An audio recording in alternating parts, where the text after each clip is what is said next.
Welcome to another edition of the Dementia Care Partner Talk Show. Now, here's dementia care expert Teepa Snow and your host, Greg Phelps. Hello and welcome to the Dementia Care Partners podcast, brought to you by Positive Approach to Care. I'm your host, Greg Phelps, along with Teepa Snow. And Teepa, we're hearing more and more of this. I guess we're starting to age out, but taking care of my parents without being strict. All of a sudden, it's a bit of role reversal. Isn't it funny? Because those of us who are at the front end of the boomers, we're just now approaching that we were raised in a time often where I still got paddled as a kid, and I got, we didn't have time out at my house. Here's how you do it. Here's your chores. Here's your money for the chores. Here's what you have to do before you leave. Here's the rules about the car. Here's the money. You put the money in the tank. Here's what you do. Yes, ma'am. No, sir. Here's how you're polite. Here's how you answer telephone. And if you didn't do those things, frankly, you are going to be grounded and there were going to be consequences, quote unquote. And then we raised our kids, and we might have done it a bit different, but now we're going back and parenting our parents, who there might be unfinished business in this. And we might actually feel that urge to okay, well, here's the deal. You are not going to leave this table until you eat your vegetables and your meat, and you're not getting dessert. No. You have put on 5 pounds that needs to come back off. Now, this might be coming from someone whose weight was monitored and commented on a good bit growing into teenage years. And so, there's all kinds of histories here and stories. And so recognizing this isn't about a role reversal. This is about someone now living with brain failure and brain changes. And can I let go of that old history to truly decide how to support someone effectively with dementia? Knowing that historically they might have required this, and this, and now that is not what's happening. So how do we reduce risk? How do we manage distress? How are we going to do that? And I'm going to say only if you're willing to let go of the past and live in the moment. And if that's not working, maybe this isn't the right role, and maybe there's another one you can take on, but maybe this isn't the best one for either of you. Well, you sort of jumped right over one of my other questions to the next question, but I'm gonna follow up on it because I love it. It says why some family members can't be caregivers or care partners, and I think you just sort of scratched the surface on it. Yeah. For some people, it's not a good matchup with personality and with preferences and with life history. And my relationship is certainly figured into that. But let's just say that you have somebody who's always been very much into machinery and into, you fix this and this is how, if it's broken, you look at it, you figure out what's wrong, you replace these pieces, and now you've got the piece working. If that's a background you're very comfortable in, working with dementia is going to be a real uncomfortable place to be, because you can do exactly the same operation 3 different times and end up with 3 different outcomes.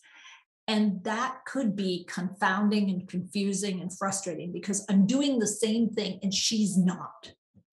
And it's like, yep, you're absolutely right. The other group that I find have a really hard time with this is people who need to be right all the time. They like to get it right. They hate making mistakes. And my wording is, if you don't like making mistakes, don't get into dementia care. If you need to be right, go find another job, because this kind of work, you're going to be wrong. You just got to be willing to be wrong. You've got to be willing to make mistakes. You've got to be willing to fail and pick yourself up and figure it out and try again. You've got to be willing to try different things. If you only like things one way, this is not a good match. But you may be great managing the finances. We can find a job for you. It just isn't hands-on caring and decision-making that's for me as the person you're making decisions, because I keep changing. So whose needs are being met by being right? Yeah. And the answer is nobody's typically. It then becomes a battle. So here's another interesting question that was sort of on my incredible spreadsheet. As a child, my mom and dad bathed me. So why do they get so angry now that I try and help them? Okay, so yeah, how old were you when they bathed you? Just out of curiosity. Well, I think from the womb till I was maybe 3, they might have kept an eye on me because I was a squirmer. Squirmer, uh-huh. And then 5 to 6, you started using the washcloth yourself. And then by about 7 or 8, you were expected to clean your own body. I mean, yeah, they'd monitor, make sure you did it, but you get all the high spots. You might have got encouraged or prompted. So let's say you're 75 or 80. So how many years are we talking? We're talking 8 years versus 72. I mean, that's a lot of big difference. And how many of you ever turned around and washed your parents when you were a kid? How many of your parents said, yeah, go ahead and scrub me down, kiddo? Yeah, can't think of once that it happened in my house. Not 5 How kids, I about don't when think you it were a happened once. teenager? Teenager, no. The thought of your parent naked was just sort of How about wrong. you being naked with your parent and them Doubly cleaning up? wrong. I mean, and so, there's so many mores and social, stigmas. And there are a few cultures where being naked is just part of, you all go bathing together. I mean, that's what happens, and that's okay. But you're getting in the water and playing. You wash yourself. You don't be washed by someone else unless it's a romantic interlude and you're doing something funky or interesting. But we take care of our own intimate bodies for hygiene.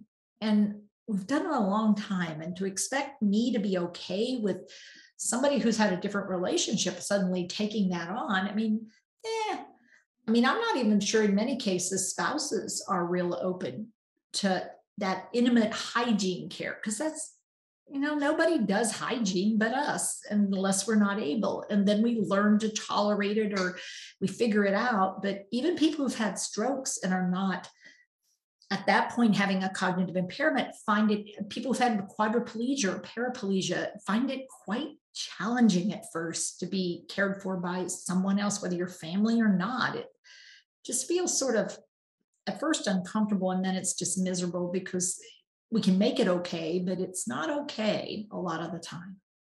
Teepa, do you offer any videos or advice or courses? Well, it's kind of hard to offer a course. I'm not going to crawl in the tub with you just so I can be a better teacher. Yeah, no, but we do have videos. We do have some video training. We also have webinars that we put together to address some of the issues around bathing and hygiene, and even whether it's oral hygiene, body hygiene, going to the bathroom, because all these intimate kinds of tasks can really cause conflict and issues. And what we struggle with is there's lots of pieces to the puzzle, and we got to figure out where's the issue coming from.